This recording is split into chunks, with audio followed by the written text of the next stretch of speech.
호르무즈 해협 한가운데 수십 척의 초대형 유조선이 바다 위에 멈춰서 있습니다. 엔진은 켜져 있지만 앞으로 나아가지 못합니다. 바람은 불고 파도는 움직이는데 이 배들만 시간이 멈춘 것처럼 떠 있습니다. 그런데 이상한 일이 벌어집니다.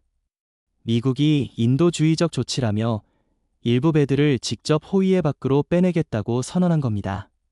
이름도 붙였습니다. Project Freedom.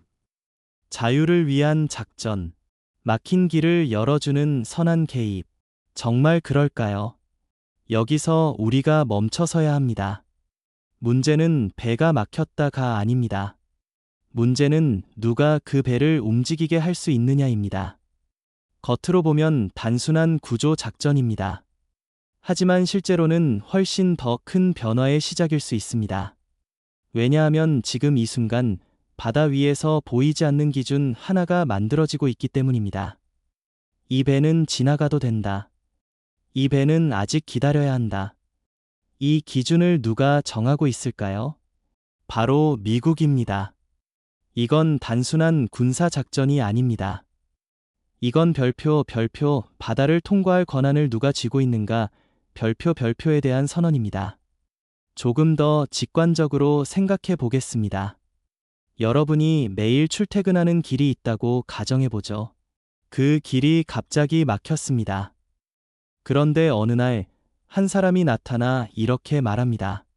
당신은 오늘 지나가도 됩니다. 대신 내가 안내할게요. 그럼 이건 길이 열린 걸까요? 아니면 그 사람이 그 길의 주인이 된 걸까요? 지금 호르무즈 해협에서 벌어지는 일이 정확히 이것입니다. 그리고 여기서 더 중요한 질문이 하나 남습니다. 별표 왜 지금 이 타이밍에 미국은 구조를 선택했을까요? 별표.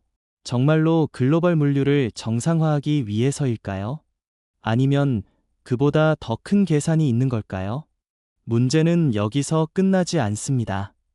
이 해협은 단순한 바닷길이 아닙니다. 전 세계 석유와 가스의 약 20%가 지나가는 말 그대로 세계 경제의 목줄입니다. 목줄을 쥐고 있는 사람이 누구냐에 따라 누가 숨을 쉴 수 있는지가 결정됩니다.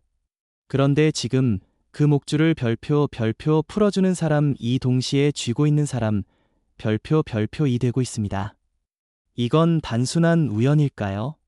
아니면 의도된 구조일까요? 여러분은 어떻게 보십니까? 이게 진짜 구조 작전이라고 생각하시나요? 아니면 새로운 통제의 시작이라고 보시나요? 이 질문이 오늘 이야기의 핵심입니다.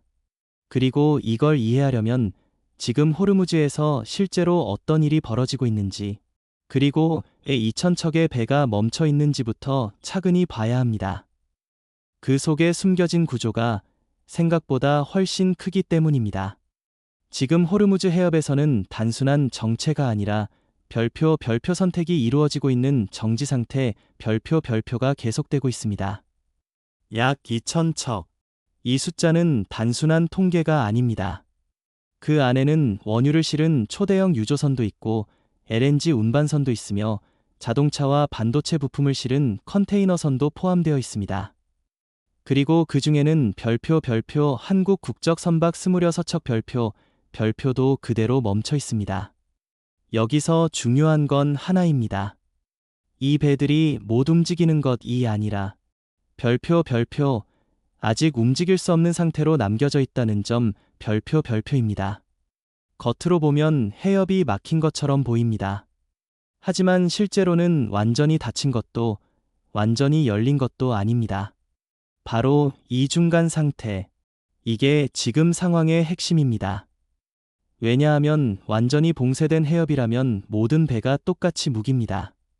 반대로 완전히 열린 해협이라면 누구나 자유롭게 지나갑니다. 하지만 지금은 다릅니다. 누군가는 나가고 누군가는 그대로 남습니다. 그리고 그 기준은 점점 더 분명해지고 있습니다. 미국이 중립국, 무고한 국가의 선박을 먼저 호위하겠다고 발표했죠. 여기서 말하는 중립은 과연 무엇일까요? 정치적 중립일까요? 군사적 비개입일까요? 아니면 미국이 설정한 기준에 부합하는 국가일까요? 이 질문이 불편한 이유는 답이 너무 명확해 보이기 때문입니다. 지금 이 구조에서 중요한 건 배의 국적이 아니라 별표 그 배가 어떤 시스템 안에 속해 있는가 별표입니다. 조금 더 쉽게 비유해 보겠습니다. 공항이 하나 있습니다. 모든 비행기가 활주로에 서 있습니다. 그런데 갑자기 관제탑에서 이렇게 말합니다. 일부 비행기만 이륙 허가를 내리겠습니다. 그 기준은 공개되지 않습니다. 하지만 어떤 항공사는 먼저 뜨고 어떤 항공사는 계속 기다립니다. 그 순간 문제는 단순한 지연이 아닙니다. 별표 누가 하늘을 사용할 수 있는가 별표가 문제가 됩니다. 지금 호르무즈는 바로 그 상태입니다. 그리고 여기서 한국의 위치를 한번 보겠습니다. 한국은 대표적인 해양 의존 국가입니다. 에너지의 대부분을 수입에 의존하고 수출의 대부분을 바다를 통해 내보냅니다. 즉, 바다가 막히면 경제가 멈춥니다. 그런데 더 중요한 건 이것입니다. 한국은 지나가야 하는 국가이지 지나가게 해주는 국가가 아니라는 점입니다. 이 차이는 생각보다 큽니다. 지나가야 하는 국가일수록 누군가의 허가에 의존하게 됩니다.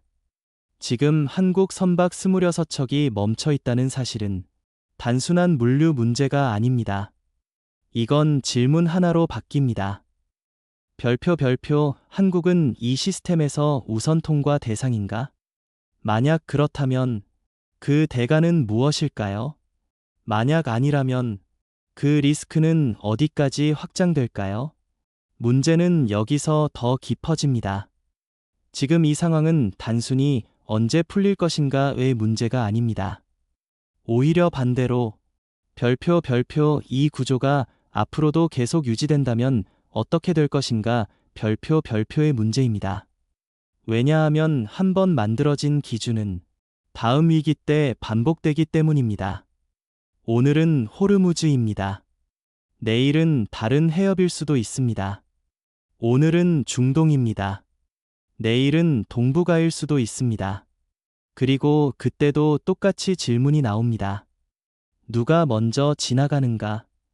이 질문이 반복되는 순간 세계 물류는 더 이상 자유로운 흐름이 아니라 별표 허가를 받아야 하는 시스템 별표로 바뀌게 됩니다.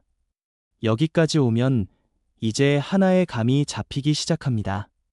이건 단순한 군사 충돌의 여파가 아닙니다.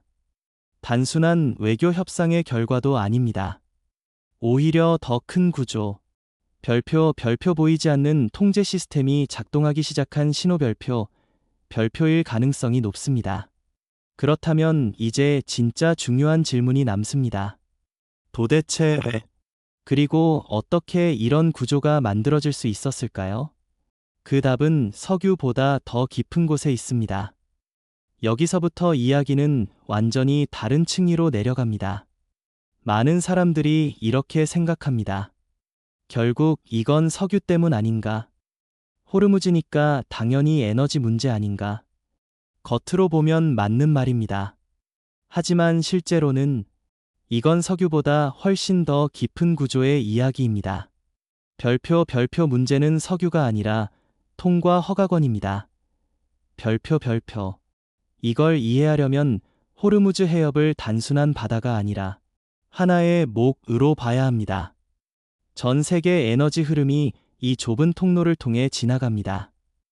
말 그대로 글로벌 경제의 혈관이 한 점으로 모여 있는 구조입니다. 그런데 이 목이 막히면 어떻게 될까요? 산소가 부족해집니다. 몸 전체가 느려집니다. 결국 생존 자체가 위협받습니다. 그래서 지금까지 세계는 이 목을 최대한 중립적으로 유지하려고 했습니다. 누구도 완전히 장악하지 못하게, 누구도 마음대로 막지 못하게, 이게 기존의 질서였습니다. 그런데 지금 이 질서가 바뀌고 있습니다. 누군가가 이 목에 밸브를 달기 시작했습니다. 완전히 잠그지도 않습니다. 완전히 열지도 않습니다. 필요할 때만 열고 원하는 대상에게만 통과를 허용합니다.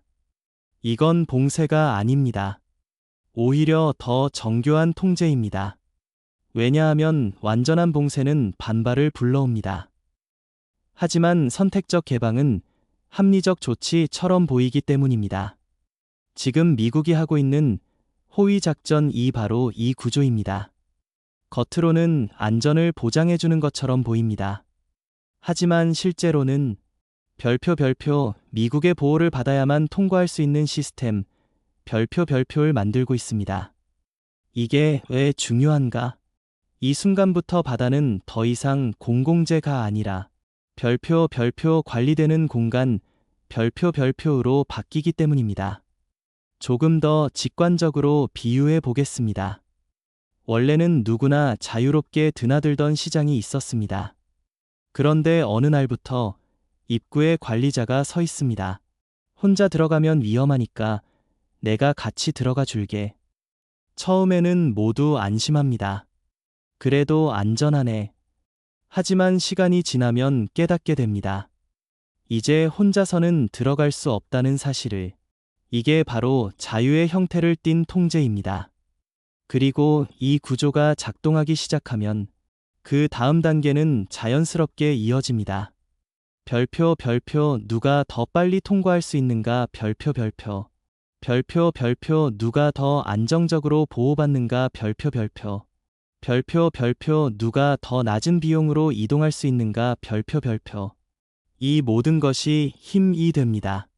결국 바다 위에서의 경쟁이 군사력만이 아니라 별표 접근 권한 억세스의 경쟁 별표로 바뀌는 것입니다. 여기서 중요한 반전이 하나 있습니다. 많은 사람들은 미국이 단순히 이란을 압박하기 위해 이 행동을 한다고 생각합니다. 하지만 이건 절반만 맞는 이야기입니다. 진짜 중요한 건 이 구조가 별표 이란이 없어도 계속 유지될 수 있다는 점 별표입니다. 한번 만들어진 통제 시스템은 상황이 바뀌어도 사라지지 않습니다. 오히려 더 정교해지고 더 넓게 확장됩니다. 이건 단순한 전쟁 대응이 아니라 별표 미래 해상 질서를 미리 설계하는 움직임 별표일 수 있습니다. 그리고 여기서 한국의 위치를 다시 보게 됩니다. 한국은 세계 7위권의 해운 국가이고 조선 산업은 세계 최상위 수준입니다. 하지만 동시에 에너지와 원자재를 거의 전부 외부에서 가져와야 합니다. 즉, 이 시스템 안에서 한국은 강한 동시에 취약한 국가입니다. 배를 만들 수는 있지만 그 배를 움직이는 길은 통제받을 수 있습니다. 이게 바로 구조적 딜레마입니다. 그리고 이 딜레마가 현실이 되는 순간 한국은 선택해야 하는 상황에 놓이게 됩니다. 별표 이 통제망 안으로 들어갈 것인가? 아니면 다른 길을 찾을 것인가? 별표 하지만 여기서 더 중요한 건 이 선택이 단순히 해운 산업에만 영향을 주지 않는다는 점입니다. 이건 곧 에너지 가격, 물류 비용, 수출 경쟁력, 그리고 한국 경제 전체로 이어집니다. 그럼 다음 단계는 무엇일까요? 이 보이지 않는 통제가 실제로 어떤 도미노를 만들어낼까요? 지금부터 그 흐름이 시작됩니다. 이제부터 이 구조가 실제로 어떻게 확장되는지, 그리고 왜 한국이 이 문제에서 자유로울 수 없는지 보겠습니다. 처음에는 단순한 배 정체로 시작합니다. 호르무즈에 2,000척이 멈춰 있다. 이건 뉴스의 표면입니다. 하지만 그 다음 순간부터 도미노가 하나씩 쓰러지기 시작합니다. 가장 먼저 흔들리는 건 별표 물류시간 별표입니다. 배가 멈추면 배송이 늦어집니다. 이건 너무 당연한 이야기죠. 그런데 중요한 건 지금은 단순히 늦어지는 것이 아니라 별표 언제 도착할지 알 수 없는 상태 별표로 바뀌고 있다는 점입니다. 여기서 기업들은 공포를 느끼기 시작합니다. 왜냐하면 산업은 속도보다 별표 예측 가능성 위에서 돌아가기 때문입니다. 별표 예를 들어 보겠습니다.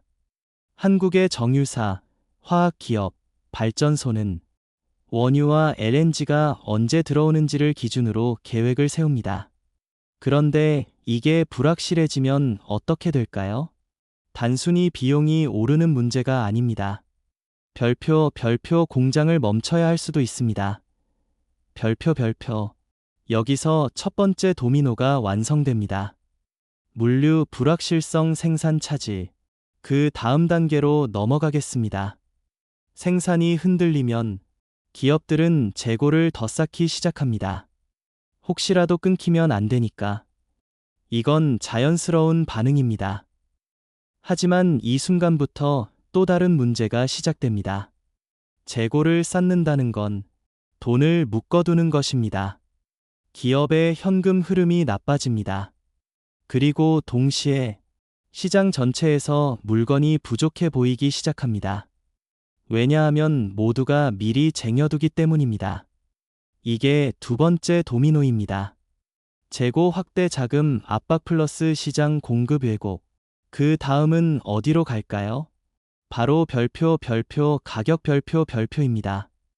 물류가 불안정하고 재고가 쌓이고 공급이 왜곡되면 결국 가격이 움직입니다. 특히 에너지 가격은 가장 빠르게 반응합니다. 석유, 가스 가격이 올라가면 그건 단순한 산업 문제가 아닙니다. 별표 전기요금, 물가, 생활비 별표로 바로 연결됩니다. 여기서 세 번째 도미노가 완성됩니다. 에너지 가격 상승, 물가 상승, 소비 압박. 그리고 여기서 멈추지 않습니다.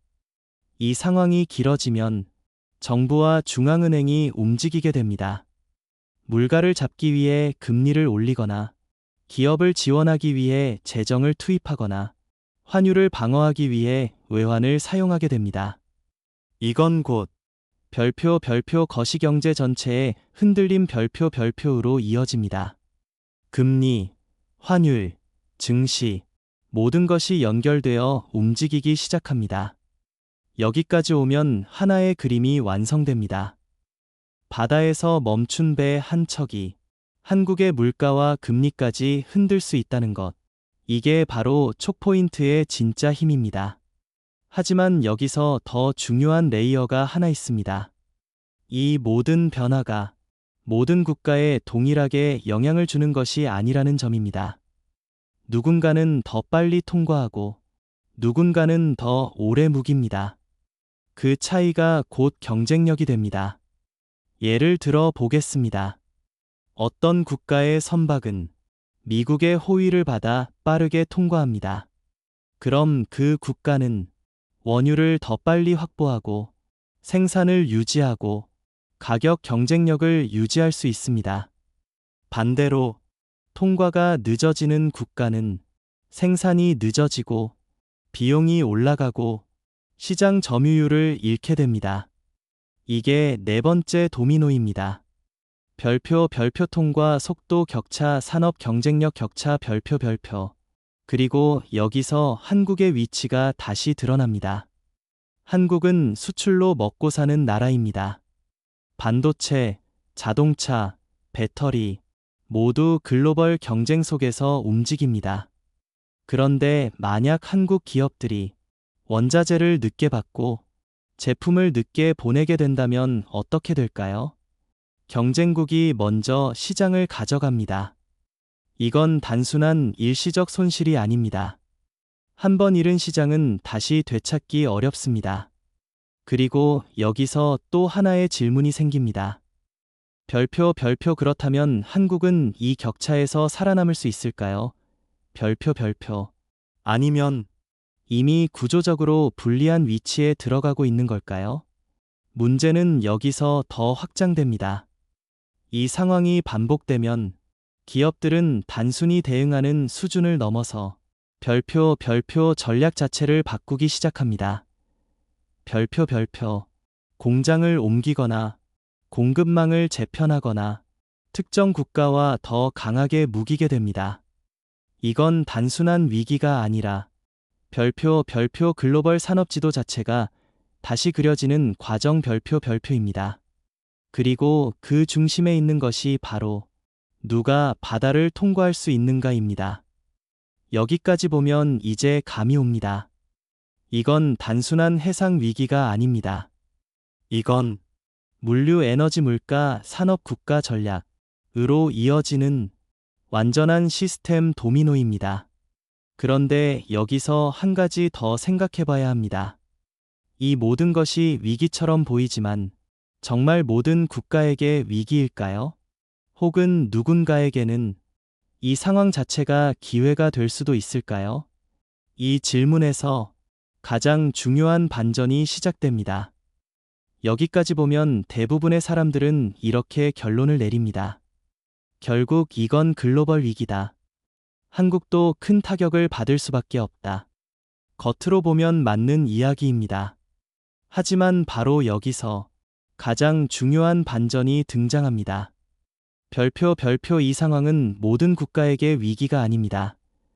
별표 오히려 누군가에게는 별표 구조적으로 유리한 환경이 만들어지고 있습니다. 별표 그리고 그 중심에 의외로 한국이 포함될 수 있습니다. 이게 왜 가능한지 하나씩 보겠습니다. 첫 번째는 별표 조선 산업 별표입니다. 지금처럼 해상 리스크가 높아지면 선사들은 어떤 선택을 할까요? 가장 먼저 하는 행동은 더 안전한 배를 찾는 것입니다. 이건 단순한 선박이 아닙니다. 더 긴 항해가 가능하고 연료 효율이 높고 위험 지역을 우회할 수 있는 고부가 가치 선박입니다. 여기서 한국이 등장합니다. 한국은 이미 LNG 운반선, 초대형 유조선, 친환경 선박 분야에서 세계 최고 수준입니다. 즉, 위기가 커질수록 별표 좋은 배를 만드는 나라의 가치가 올라갑니다. 별표 이게 첫 번째 반전입니다. 위기 발주 증가 한국 조선 수해. 두 번째는 별표 해운 산업 자체 별표입니다. 많은 사람들이 배가 멈추면 손해라고 생각합니다. 하지만 실제로는 그렇지 않습니다. 해운 업계에서는 이런 말이 있습니다. 불확실성은 비용을 만든다. 항로가 불안정해지면 운임이 올라갑니다. 보험료가 올라가고 프리미엄이 붙습니다. 특히 위험 구간을 통과하는 선박에는 추가 비용이 붙기 시작합니다. 이건 곧 별표 운임 상승 해운사 수익 증가 별표로 이어질 수 있습니다. 물론 모든 기업이 이익을 보는 건 아닙니다. 하지만 구조적으로 보면 위험이 높아질수록 운송을 할 수 있는 능력 자체가 가치가 됩니다. 그리고 한국은 세계 상위권 해운사를 보유한 국가입니다.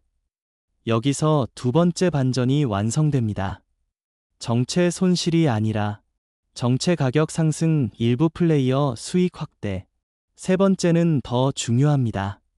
바로 별표 방산 산업 별표입니다. 지금 이 상황을 한 문장으로 바꾸면 이렇습니다.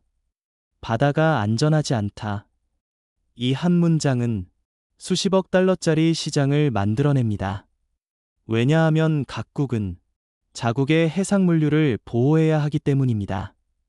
호위함, 구축함, 해상 감시 시스템, 드론, 미사일 방어, 이 모든 것이 필요해집니다. 그리고 한국은 이미 K방산 수출을 빠르게 늘리고 있는 국가입니다. 특히 해군 전력과 관련된 장비는 앞으로 더 큰 수요를 맞게 됩니다. 이건 단순한 군사 문제가 아닙니다. 별표 물류를 지키는 능력 경제를 지키는 능력 별표이기 때문입니다. 이게 세 번째 반전입니다. 위기 안보 수요 증가 방산 수출 확대. 그런데 여기서 더 중요한 반전이 하나 있습니다.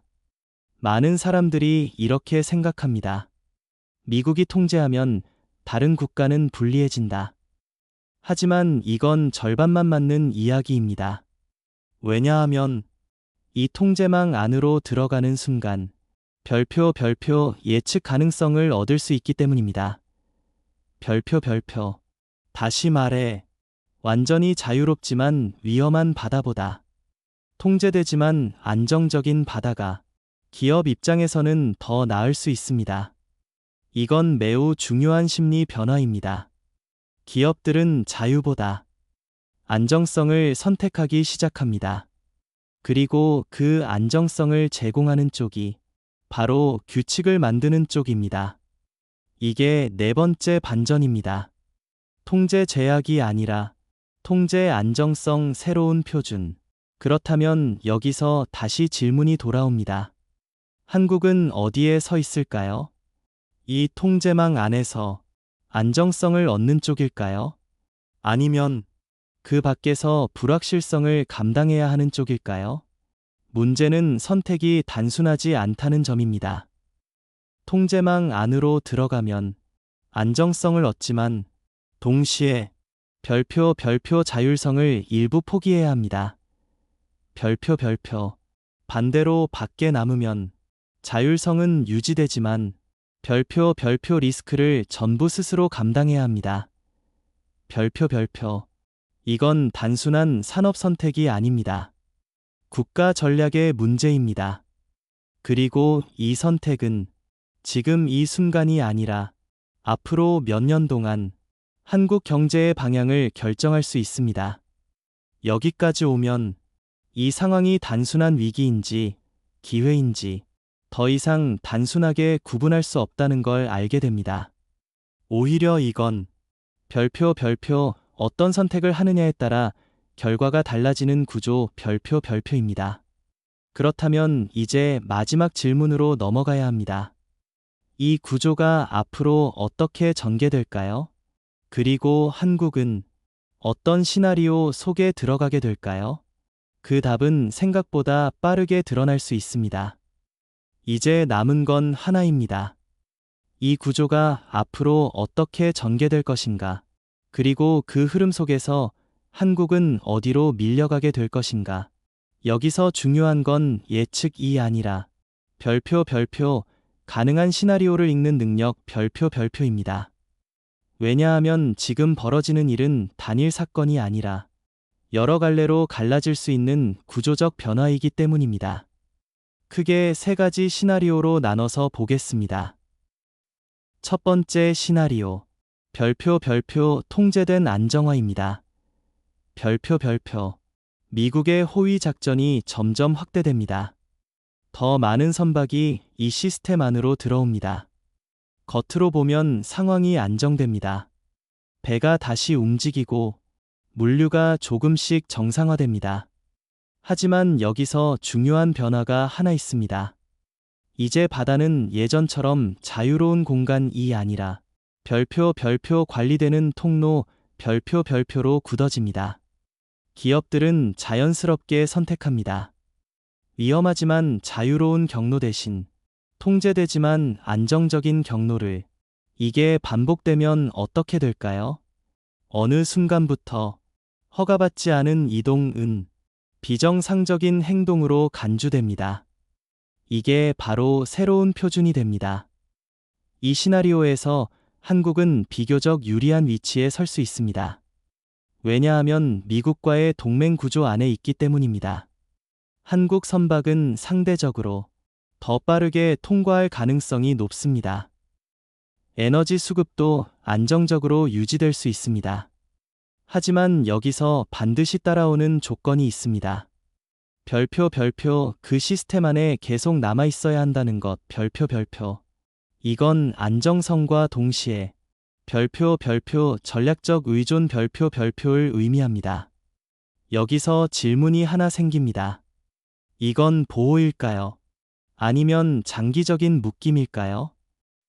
두 번째 시나리오, 별표 이중 구조의 고착화입니다. 별표 세계가 두 개의 해상 시스템으로 나뉘는 겁니다. 하나는 미국 중심의 통제 네트워크, 다른 하나는 그 밖에서 움직이는 비공식 경로. 이 경우 각국은 선택을 강요받게 됩니다. 어느 쪽에 설 것인가? 이건 단순한 물류 선택이 아닙니다. 외교, 안보, 경제가 모두 연결된 선택입니다. 그리고 이 구조가 고착되면 기업들도 양쪽으로 나뉘게 됩니다. 어떤 기업은 안정성을 택해 통제망 안으로 들어가고 어떤 기업은 비용을 줄이기 위해 위험을 감수합니다. 문제는 여기서부터입니다. 이 두 시스템 간의 별표 비용 격차 별표가 점점 커지기 시작합니다. 안정망 안에 있는 기업은 비용은 높지만 예측 가능성을 얻고 밖에 있는 기업은 비용은 낮지만 리스크를 떠안습니다. 이게 반복되면 결국 산업 경쟁력 자체가 두 갈래로 갈라집니다. 이 시나리오에서 한국은 가장 어려운 위치에 놓입니다. 왜냐하면 한국은 양쪽 모두와 연결되어 있기 때문입니다. 미국과는 안보 동맹, 중국과는 최대 무역 파트너, 즉, 어느 한쪽을 선택하는 순간 다른 쪽의 비용을 감당해야 합니다. 이건 단순한 전략 문제가 아닙니다. 별표 국가 전체의 균형을 흔드는 선택 별표입니다. 세 번째 시나리오, 별표 충돌의 재확대입니다. 별표 지금의 긴장이 완전히 해소되지 못하고 다시 군사적 충돌로 이어지는 경우입니다. 이 경우 호르무즈는 단순한 촉포인트가 아니라 별표 완전한 차단 지점 별표로 바뀔 수 있습니다. 그 순간 세계 경제는 급격히 흔들립니다. 유가 급등, 물류 붕괴, 금융시장 불안, 이건 단순한 위기가 아니라 별표 시스템 충격 별표입니다. 한국 입장에서 이 시나리오는 가장 위험합니다. 왜냐하면 대체 경로가 거의 없기 때문입니다. 에너지 공급이 흔들리면 산업 전체가 영향을 받습니다. 그리고 동시에 환율과 금융시장까지 압박을 받게 됩니다. 이건 단순한 경기 침체가 아니라 별표 복합 위기 별표로 이어질 수 있습니다. 여기까지 세 가지 시나리오를 봤습니다. 그런데 여기서 더 중요한 포인트가 있습니다. 이 세 가지는 서로 배타적인 것이 아니라 별표 동시에 일부씩 진행될 수 있다는 점 별표입니다. 어떤 구간에서는 안정화가 진행되고 어떤 구간에서는 이중 구조가 만들어지고 어떤 순간에는 충돌이 다시 터질 수 있습니다. 이게 바로 지금 세계가 들어가고 있는 상태입니다. 불확실성이 단순히 커진 것이 아니라 별표 구조적으로 고정되고 있는 상태 별표입니다. 여기서 마지막 질문이 남습니다. 한국은 이 변화 속에서 선택하는 국가가 될까요? 아니면 선택당하는 국가가 될까요? 이 질문이 이야기의 결론으로 이어집니다. 이제 속도를 조금 늦춰보겠습니다. 우리는 지금까지 하나의 장면에서 시작했습니다. 바다 위에 멈춰 선 수천 척의 배. 하지만 여기까지 따라오셨다면 아마 느끼셨을 겁니다. 이건 단순한 해상 정체 이야기가 아니라 별표 세계가 어떻게 움직이고 누가 그 흐름을 결정하는가 별표에 대한 이야기였다는 것을요. 겉으로 보이는 건 언제나 단순합니다. 배가 막혔다. 미국이 도와준다. 하지만 그 아래에서는 전혀 다른 일이 벌어지고 있습니다. 별표 누가 이동을 허락하는가? 누가 흐름을 조절하는가? 그리고 누가 그 규칙을 만든 것처럼 보이지만 사실은 따르게 만드는가? 별표. 결국 모든 문제는 이 질문으로 돌아옵니다. 누가 시스템을 쥐고 있는가? 우리는 흔히 전쟁을 군사력으로 이해합니다. 미사일, 전투기, 병력. 하지만 오늘 우리가 본 건 전혀 다른 종류의 힘입니다. 별표 보이지 않는 힘. 흐름을 멈추고 다시 움직이게 하는 힘 별표. 이건 물을 잠그는 수도꼭지와 비슷합니다. 물이 중요한 게 아닙니다. 물을 열고 닫을 수 있는 권한이 중요합니다. 그 권한을 가진 순간 상대는 싸우지 않아도 통제할 수 있습니다. 이게 바로 지금 호르무즈에서 시험되고 있는 구조입니다. 그리고 이 구조는 여기서 끝나지 않습니다. 한번 만들어진 시스템은 다음 위기에서 더 빠르게, 더 자연스럽게 작동합니다. 처음에는 예외적 조치였던 것이 나중에는 표준이 됩니다. 여기서 우리가 받아들여야 할 하나의 사실이 있습니다. 별표 자유로운 세계는 점점 줄어들고 있고 관리되는 세계가 점점 늘어나고 있다는 것. 별표. 이 변화 속에서 한국은 매우 독특한 위치에 있습니다. 강한 산업을 가지고 있고 글로벌 경쟁력을 가지고 있지만 동시에 에너지와 물류에서 외부에 의존하는 구조를 가지고 있습니다. 즉, 별표 힘과 취약성이 동시에 존재하는 국가. 별표입니다. 그래서 더 어려운 질문이 남습니다. 이 통제망 안으로 들어가 안정성을 얻는 것이 맞는 선택일까요? 아니면 리스크를 감수하더라도 자율성을 지키는 것이 더 중요한 선택일까요? 이건 단순한 경제 문제가 아닙니다. 한국의 미래 전략, 외교 방향, 산업 구조까지 연결되는 문제입니다. 그리고 정답은 하나로 정해져 있지 않습니다. 그래서 저는 여러분께 묻고 싶습니다. 별표 여러분이라면 어떤 선택을 하시겠습니까? 별표 안정성을 위해 통제망 안으로 들어가겠습니까? 아니면 리스크를 감수하고 독립성을 유지하겠습니까? 이건 단순한 의견이 아니라 앞으로 한국이 어떤 길을 가야 하는지에 대한 질문입니다. 댓글로 여러분의 생각을 남겨주세요. 서로 다른 시각이 모이면 우리는 이 구조를 더 깊이 이해할 수 있습니다. 그리고 이런 흐름, 이처럼 겉으로는 보이지 않지만 실제로는 모든 것을 바꾸는 구조를 계속 함께 보고 싶다면 구독해 주시기 바랍니다. 다음 영상에서는 이 해상 통제 시스템이 단순히 중동에만 머무는 것이 아니라 별표 동부가 특히 한반도 주변 해역까지 어떻게 확장될 수 있는지 별표 더 깊이 들어가 보겠습니다. 왜냐하면 진짜 중요한 이야기는 아직 끝나지 않았기 때문입니다.